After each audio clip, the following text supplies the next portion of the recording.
আমাদের আকীদা সুন্নি জামাতের আকীদা। অনেকে বলছে ওরাও নামাজ পড়ে, আপনারাও নামাজ পড়েন, ওরাও কোরআন পড়ে, আপনারাও কোরআন পড়েন, ঝগড়া কেন? তো ঝগড়া কেন জানেন না? কেন ঝগড়া? জমি নিয়ে ঝগড়া নয়, ধন সম্পদ নিয়ে ঝগড়া নয়, ঈমান ও আকীদা নিয়ে তাদের সঙ্গে ঝগড়া। সুন্নি জামাতের আকীদা আমাদের নবী জীবিত, সমস্ত নবী কোন জীবিত, এক মুহূর্তের জন্য নবীগণ ইন্তিকাল করেছেন। ওয়াহাবিদের আকীদা নামটা বললে রেগে যায়, বলছে যে গালি দিয়ে দিবে, নাম বলাটা সহ্য করে না। ওয়াহাবিকে ওয়াহাবি বললে রেগে যায়, দেওবন্দিকে দেওবন্দি বললে রেগে যায়, তাবলীগকে তাবলীগ বললে রেগে যায়, আহলে হাদিসকে আহলে হাদিস বললে রেগে যায়। এটাই বলে ওদের সহ্য লাগে। তার মানে নামটা বললে বরদাস্ত করতে পারে না। আর আমরাকে কোন ব্যক্তি যদি বলে সুন্নি হানাফি, সুন্নি হানাফি, কেউ রাখবেন? এই কথা বলে রাখবেন না। কেউ যদি আজকে ভরতপুরের রাস্তার ধারে আপনার বা মহাকালডাঙ্গি রাস্তার ধারে একখানে 100 দানা তসবিহ নিয়ে সকাল থেকে যুক্তি যদি আরম্ভ করে সুন্নি হানাফি, সুন্নি হানাফি, সুন্নি হানাফি, আমরা আনন্দিত হব। পাশে যদি চায়ের স্টল থাকে, পকেটে পয়সা যদি থাকে, এক কাপ চাল পান করা না, কি বলছেন? আর ওদেরকে আহলে হাদিস বলে রেখে যায়, দেওবন্দি বলে রেখে যায়, নাম বললে সভা থেকে উঠে চলেছে। শোন কি বলতেছি, ও আপনার শুনবে না, নাম বললে রেখে যায়। তার মানে বুঝাচ্ছে নাম বলা বরদাস্ত করতে পারে না, মানে এই মালটা হলো ভেজাল না, কি বলছেন?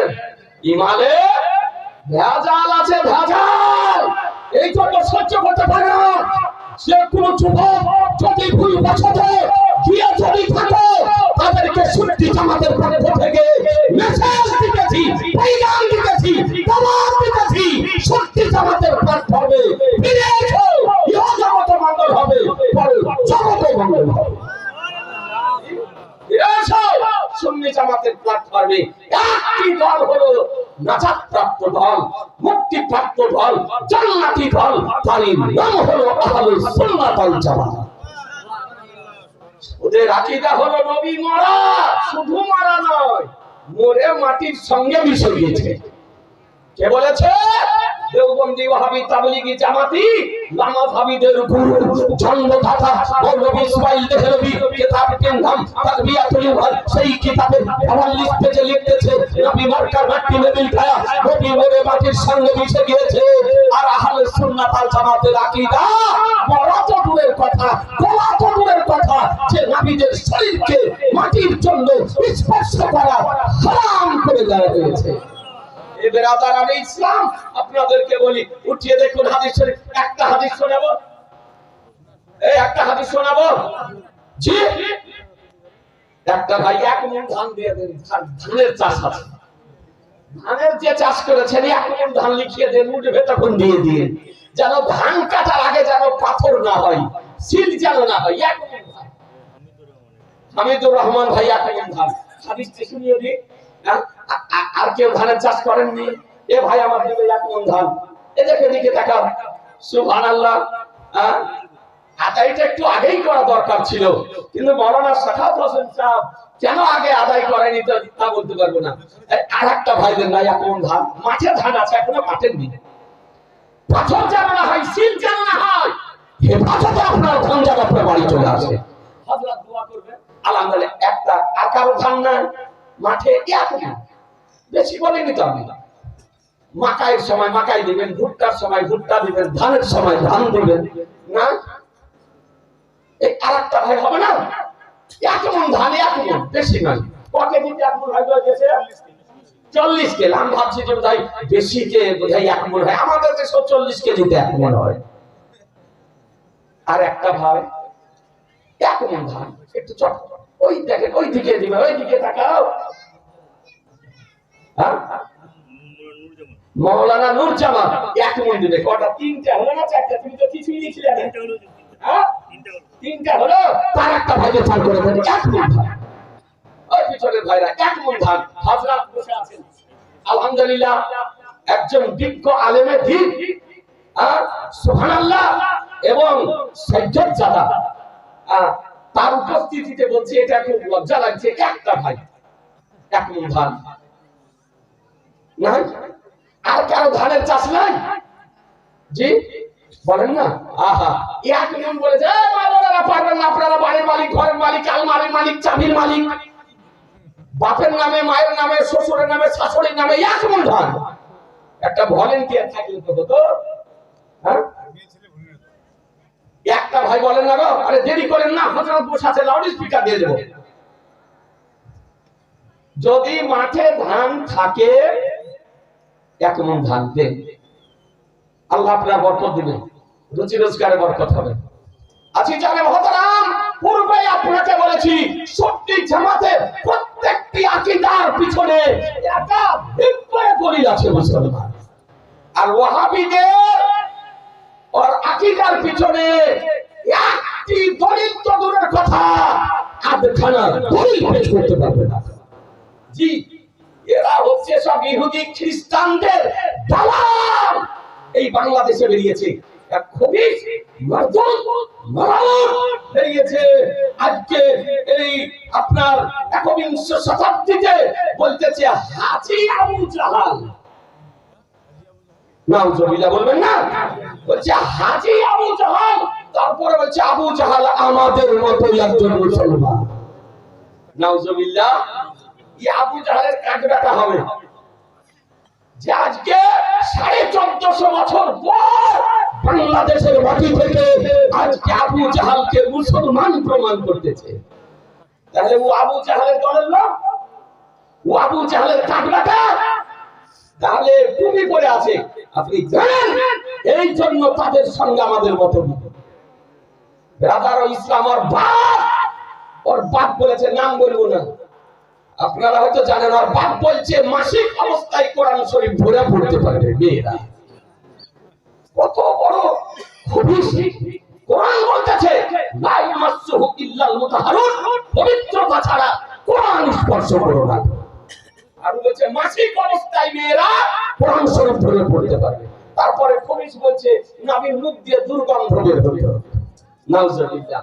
এই জন্য জিবরাইল আলাইহিস সালাম এসে বলতেন মুখ পরিষ্কার করেন, মুখ পরিষ্কার করেন। এরকম কথা আপনার সোশ্যাল মিডিয়াতে আজকে বিশ্বমানো হচ্ছে মুসলমান। আজিজুর রহমান কবিকে জিধান এই বেরাদার ইসলাম এইরকম বাংলাদেশে বেরিয়েছে, আর এই দেশেও আপনার মাস্টার বেরিয়েছে, ডাক্তার বেরিয়েছে, রাজমিস্ত্রি বেরিয়েছে, ঘড়ির মেকানিক বেরিয়েছে। ঘড়ির মেকানিক করতে করতে ল্যাপটপ কম্পিউটার লাড়ালাড়ি করতে বক্তা হয়ে গিয়েছে, মাদ্রাসার দরজা চোখে দেখেনি, মাস্টারি করে ডাক্তারি করে সারা জীবন খেয়ে ঘড়ি মোটা করেছে, মাদ্রাসাতে লেখাপড়া করেনি, হঠাৎ আপনার ভুই পর বক্তা বেরিয়ে গিয়েছে। এবার আদার ইসলাম রাজমিস্ত্রির কাজ করতে, মাদ্রাসার ভিক্ষা করতে করতে এখন আপনার হঠাৎ ভাইরাল বক্তা হয়ে গিয়েছে। আরবি জানে না, উর্দু জানে না, হাদিস পড়তে জানে না। এই জন্য আপনাদেরকে বলবো যে ইউটিউবে বা ফেসবুকে বক্তব্য শুনলে যাচাই বাছাই করে বক্তব্য শুনবেন। যদি শুনলে যদি বক্তা হয় তবে তার বক্তব্য শোনা জায়েজ, আর যদি ওয়াহাবি যদি বক্তা হয়, দেওবন্দি যদি বক্তা হয়, তাবলিগি যদি বক্তা হয়, জামাতি যদি বক্তা হয়, কাদিয়ানী যদি বক্তা হয়, রাফেজি যদি বক্তা হয়, শিয়া যদি বক্তা হয়, খারেজি যদি বক্তা হয়, আজকে আহলে হাদিস যদি বক্তা হয়, তবে তাদের বক্তব্য সুন্নি জনগণের জন্য শোনা হারাম, হারাম, হারাম।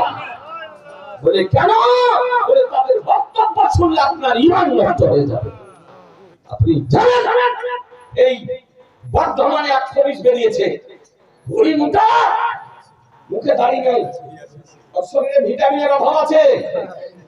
জি, তো বলছে এক প্লেটে যদি মাজারের মুরগের মাংস রাখা যায় আর এক প্লেটে যদি শুকুরের মাংস রাখা যায়, তো বলছে মাজারের মাংস না খেয়ে শুকুরের মাংস খাওয়া ভালো। তার মানে কোন মাজারে আপনি মুরগি দিয়েছেন বা খাসি দিয়েছেন, জবাই করেছেন, মাংস রান্না করেছেন, তো বলছে ওই মাংস এত খারাপ, এত খারাপ যে ওই মাজারের মুরগের মাংস না খেয়ে শুকুরের মাংস খাওয়া অনেক ভালো। সোশ্যাল মিডিয়াতে ভাইরাল। আজকে আমাদেরকে প্রশ্ন করা হচ্ছে, ব্রাদার ইসলাম তো উত্তর দিতেছি। আর তো আপনার কোরআন শরীফ পড়তে জানে না, তাফসীর পড়তে জানে না, হাদিস পড়তে জানে না, এই রকম ইহুদি খ্রিস্টানদের দালালি করতেছে। এর বেরাদার মাজারে মুরগ দিলে, খাসি দিলে তার মাংস খাওয়া যাবে না? যাবে না? জি যাবে। আপনাদের আকীদা কি? যাবে। আপনারা দেন না? দেন। আচ্ছা, কোন কিতাবে আছে বলবো? 100 টাকা করে টাকা 5টা ভাই হুজুরের এটাই শেষ হবে, আর লেট করব না। 100 টাকা করে টাকা দেন। নাই 100 টাকা নাই। যদি পকেটে থাকে তো গোপন রাখেন না। আমার রাসূলুল্লাহ পকেটের বাহিরেও যেমন রাখেন, ভিতরেও তেমন রাখেন। আলেম ওলামা মাওলানা কমিটি বে কমিটি দেশের বিদেশে যে কোনো ভাই যদি পারেন 100 টাকা করে টাকা 5টা ভাই দিয়ে দেন। সময় নষ্ট করব না। আরে 100 টাকা বলেছি তাও হবে না? সারফুন খাতুন 1000 টাকা। আজি জানো মহতারাম, আলহামদুলিল্লাহ দেখেন মাওলানা সাহেব দিয়েছেন 100 টাকা। যদি 4টা ভাই দিয়ে দিতেন গো, সুবহানাল্লাহ সুবহানাল্লাহ। মা বোনের আঁচলে বাঁধা থাকে তো মা দিয়ে পাঠান 100 টাকা। আপনাকে দেখাই আজি জানো মহতারাম, আর বাপই কিতাব চোখে দেখেন, এই ভুঁড়ি মুটাও দেখেনি, আর বাপও চোখে দেখেনি। এই কিতাবটির নাম হলো তাফসীরাতুল আহমাদিয়া, পিওর আরবি। রাইটার মোল্লা জীবন রাহমাতুল্লাহ আলাইহি, সম্রাট আওরঙ্গজেব আলাইহি রহমান রিদওয়ানের উস্তাদ। লেবানন বাইরুত থেকে আনিয়েছি, লেবানন বাইরুতের প্রিন্ট। আজি জানে মহতারাম, তো আপনাকে দেখাই আল্লাহ তাআলা কি বলেন। হযরত একজন বিজ্ঞ আলেম। অনেক ব্যক্তি আছে ব্রাদার ইসলাম যে ওহাবীদের মধ্যে আছে, ও আপনার বই পড়তে জানে না, কিন্তু ভাইরাল বক্তা। হানাফিদের বিরুদ্ধে বলছে, এই জন্য ভাইরাল হয়ে গিয়েছে। এই সমস্ত খবিসদের নাম আপনার নিতে ইচ্ছা করে না। হযরতের উপস্থিতিতে বলতেছি, খোদার কালাম কোরআন শরীফ 2 পারা সূরা বাকারা 173 নম্বর আয়াত। রব্বুল আলামিন বলেন, ইন্নামা হাররামা আলাইকুমুল মাইতাতা ওয়াদ দামা ওয়া লাহমাল খিনজিরি ওয়া মা উহিল্লা বিহি লিগাইরিল্লাহ। আল্লাহ তাআলা বলেন যে তোমাদের জন্য মৃত পশু, প্রবাহিত রক্ত, খিনজির শূকরের মাংস খাওয়াকে হারাম করেছি। তাহলে কটা হলো? 3টা হলো না? মৃত পশুর মাংস খাওয়া, প্রবাহিত রক্ত খাওয়া, আর শূকরের মাংস খাওয়া হারাম। ওয়ামা উহিল্লা বিহি লিগাইরিল্লাহ। আর ওই পশু, যে পশু আল্লাহ ব্যতিরেকে অন্য কারো নামে জবাই করা হয়েছে, সেই পশুর মাংস খাওয়া তোমাদের জন্য হারাম। বুঝে নিলেন? কোন পশু, হালাল পশু, মুরগি বলেন, ছাগল বলেন, উট বলেন, ভেড়া বলেন, দুম্বা বলেন, গরু বলেন, যদি আল্লাহ ছাড়া অন্য কারো নামে জবাই যদি করা হয়, তবে সেই পশুর মাংস খাওয়া হারাম। যেমন আপনি আখিয়ে পাক আইনায়ে হিন্দ রাহমাতুল্লাহ আলাইহির মাজার শরীফে একটা মুরগি নিয়ে গেলেন, একটা খাসি নিয়ে গেলেন, গিয়ে জবাই করছেন। আখিয়ে পাক হুজুর সিরাজউদ্দিন রাহমাতুল্লাহ আলাইহি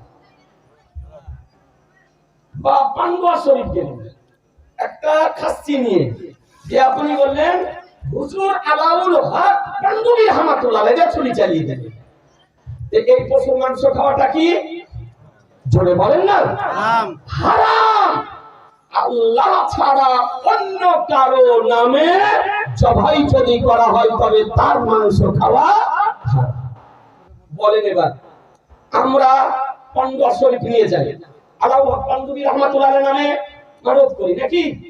মুরগের, খাসির, গরুর, তারপরে সাদুল্লাহপুরে করি, আখিয়ে পাকের মাজার শরীফে করি, বারকাছুটা শরীফে করি, বা বেরেলি শরীফে করি, বাজমির শরীফে করি, তো বা পাথর চাপড়িতে করি। তো আমরা এই পশু কি ওই আল্লাহর ওলির নামে জবাই করি না আল্লাহর নামে? জোরে বলতে হবে যে আল্লাহর নামে। কোন মানুষের ধ্যান ধারণা তো নাই যে কোন ব্যক্তির নামে কোন পশু জবাই করবে। যে কুরবানির পশু আপনার আমার নামের কুরবানি, কিন্তু জবাই করে আল্লাহর নামে। আজকে আপনার আমার ছেলের পোতার নামের আকীকা জবাই করে আল্লাহর নামে। এ বেরাদার তাকবীর, আল্লাহর ওলিদের নামের সঙ্গে আজকে মানসুব করার পর, সম্পর্ক করার পর মানতের পশু আল্লাহর নামে আমরা জবাই করে থাকি। আল্লাহর নামে জবাই করি না? এই করেন না? করেন না? করেন। আপনি খাসি নিয়ে গেলেন, মুরগা নিয়ে গেলেন, গাই গরু নিয়ে গেলে জবাই করলেন বিসমিল্লাহ আল্লাহু আকবার বলে, মাংস তৈরি করে, সিরনি তৈরি করে হাতে হাত দিয়ে উপস্থিত ব্যক্তিদেরকে খাইয়ে দেন নাকি? এটাই তো করেন বেরাদার। এবার উহিল্লা ওমা উহিল্লা বিহিলে বাইরিল্লাহ, এর ব্যাখ্যা কি লিখতেছে তাফসীরের মধ্যে দেখুন। দূরের রাস্তা, সমস্ত তাফসীর আনা সম্ভব নয়, একটা তাফসীর সঙ্গে নিয়ে এসেছি। বেরাদার লিখতেছেন আল্লামা মোল্লা জীবন রহমাতুল্লাহ আলাইহি মানাহু যুবিহা বিহি লি ইসমি গায়রিল্লাহ, যে ওই পশু, যে পশু আল্লাহর নাম ব্যতিরেকে অন্যের নামে জবাই করা হয়েছে, তার সেই পশুর মাংস খাওয়া হারাম। যেমন লাত ও উজ্জা মিসাল ওই আইয়ামে জাহিলিয়াত বর্বরতার যুগে কাফেররা আপনার পশু জবাই করত লাতের নামে, উজ্জার নামে, দেবীর নামে, দেবীর নামে, মূর্তির নামে, প্রতিমার নামে, মন্দিরের নামে তারা পশু জবাই করত। এই জন্য আল্লাহ তাআলা কোরআন শরীফে বলেন ওমা উহিল্লা বিহি লিগাইরিল্লাহ, ওই পশু, যে পশু আল্লাহর নাম ছাড়া অন্যের নামে জবাই করা হয়েছে তার মাংস খাওয়া হারাম। মুসলমান আর কি বলতেছে? মাজারের মুরগির মাংস খাওয়া হারাম। তাহলে এটা মন করা তাফসীর, মন করা ব্যাখ্যা। আর যে মন করা কোরআন শরীফের ব্যাখ্যা তাফসীর করবে, সে তার নিজ স্থান জাহান্নামে বানিয়ে দিবে। আমি আপনাদেরকে বলতেছি, কোন ওয়াহাবী দেওবন্দির পক্ষে পর্যন্ত পৃথিবীর কোন হাদিস থেকে তবা তাফসীর থেকে প্রমাণ করতে পারবে না যে কোন আল্লাহর ওলির মাজারের মুরগের মাংস খাওয়া অপেক্ষা শুকুরের মাংস খাওয়া উত্তম। এরা তারা ইসলাম আসলে এরা হলো ওই মাংস খাওয়ারই জাকের। কথা বুঝতে পারছেন? কালো কাকের মাংস খাওয়ার জাকের,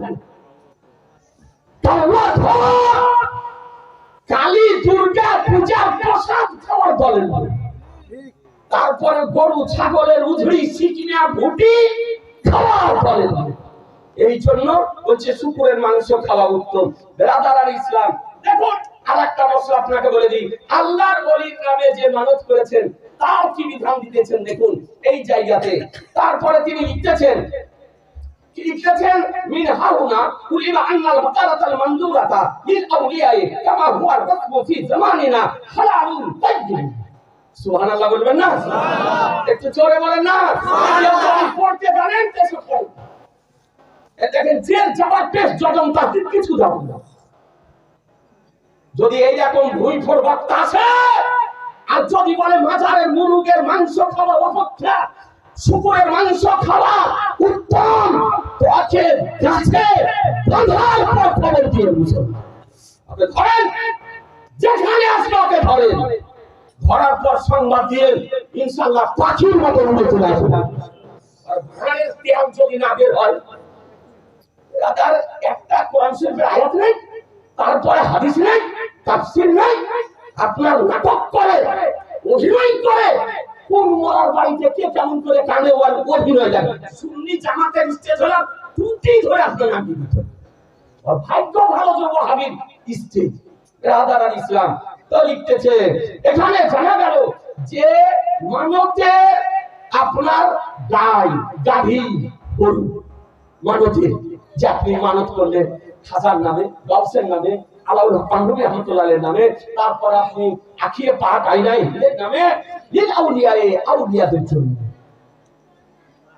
আপনি নজর মানলেন, গাবি আউলিয়াদের জন্য, কামা হুয়া রাসমু ফি জামানিনা, যা প্রচলিত হয়েছে আমাদের সময়কালে, আমাদের জামানাতে।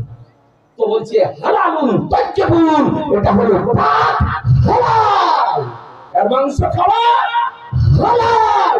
বোঝা গেল কোন আল্লাহর ওলির জানের দিকে কোন পশুর সম্পর্ক হতে তার মাংসটা খাওয়া হারাম হয় না। তাফসীরে আহমদিয়াতে লিখতেছে তার মাংসটা হলো হালাল হালাল হালাল।